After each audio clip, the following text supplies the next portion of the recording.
¿Cómo le va, Galarza? Muy bien, ¿y Gusto ustedes? recibirte. Buen día.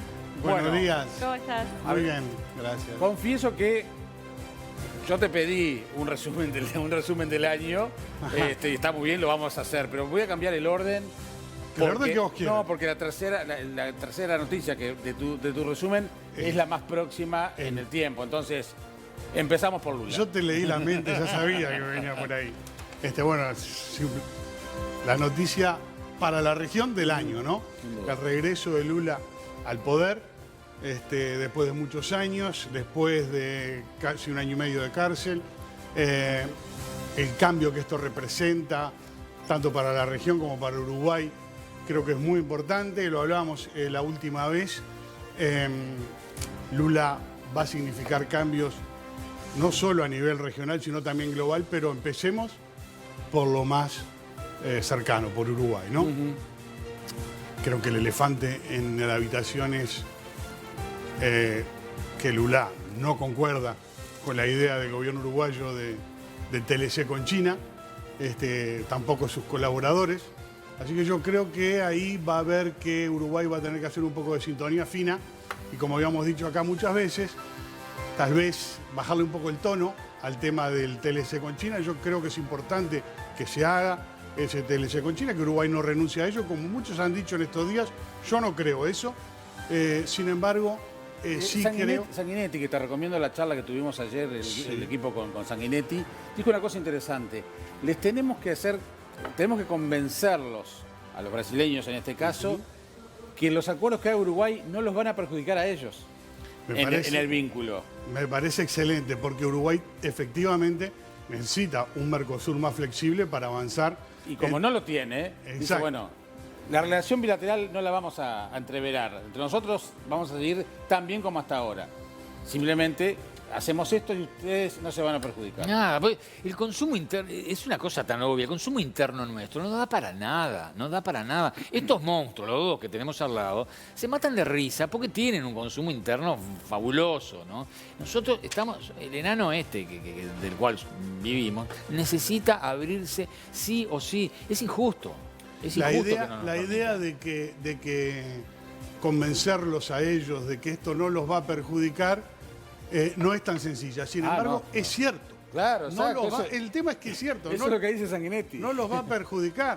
El tema es que no quieren perder esa suerte de agarradera que tienen. Puso como ejemplo el TLC con México en la época de él. Dice, tú para hacer el TLC con Estados Unidos y Canadá. Exacto. No, el TLC nosotros Uruguay, con con México. Claro.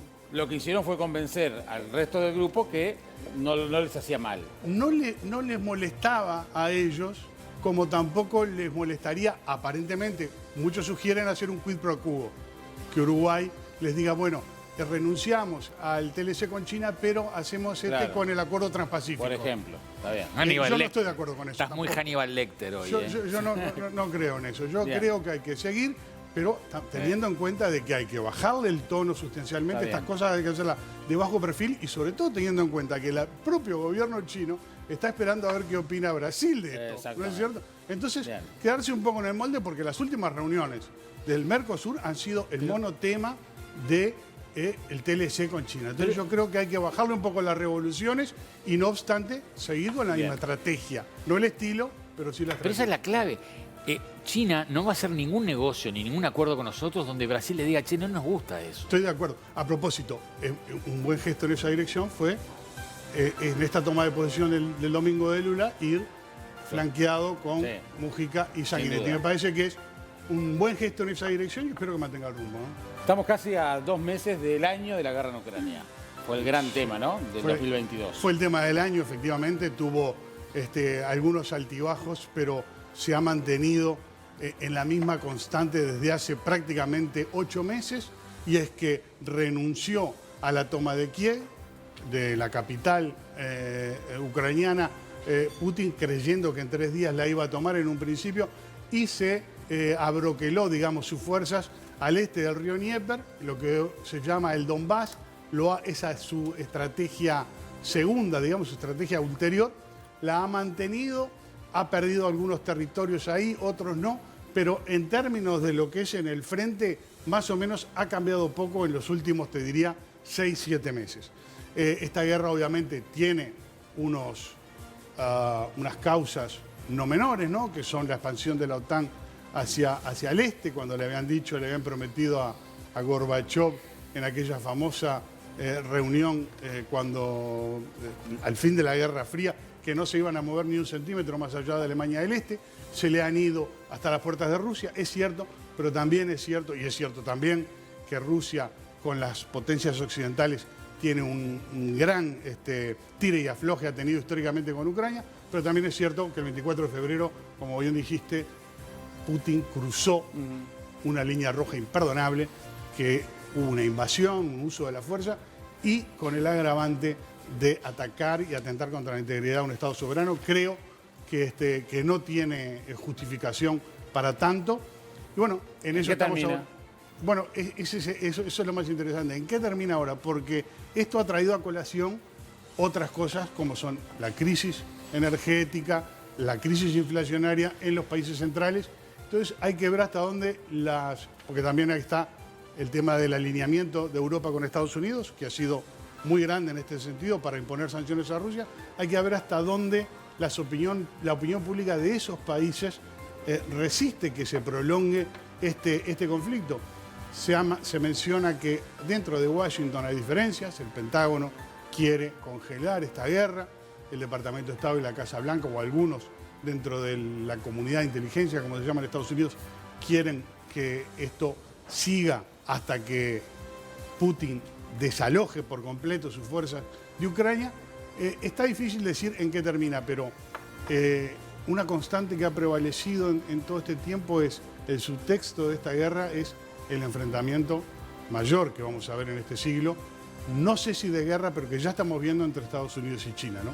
Puede que nunca llegue a una guerra militar, pero la guerra tecnológica, la guerra comercial y la guerra económica ya la hemos estado viendo y la hemos comentado acá muchísimo, que ha tenido serias repercusiones en los países centrales, ¿no? Crisis de países desarrollados. Bueno, obviamente acá lo más importante ahí es lo que hablamos mucho acá, si vos te acordás, a mediados de año, y es la inflación, ¿no? Estos países no conocían hace 40 años la inflación, prácticamente no sabían lo que era. Nosotros somos unos amigos entrañables de la inflación. Ellos recién ahora la vinieron a descubrir y vimos cosas como el shoplifting, ¿no? Cosas que creíamos que estas sociedades tan civilizadas en Estados Unidos y en Inglaterra, tipos que sacaba, que se llevaban un pedazo de carne y todo esto, porque no querían pagar lo que estaba. Es un fenómeno, la inflación, psicológico, que afecta a toda la población, y tuvo estos episodios hasta graciosos, ¿no? En esas sociedades, pero que ya venía, si vos te acordás, de la pandemia, ¿no? Hubo incluso una gran discusión entre economistas peso pesado de Estados Unidos, Paul Krugman y Larry Summers, que Paul Krugman decía, toda esta emisión de dinero que se hacía durante la pandemia, ¿te acordás?, para de alguna manera tapar esos agujeros, esto va a traer inflación, decía Larry Summers. Los economistas de la Casa Blanca dijeron, no, es un neoliberal, y Paul Krugman desde el New York Times decía, no, la emisión de dinero, esto de darle a la maquinita, no genera inflación. Después se comprobó que sí.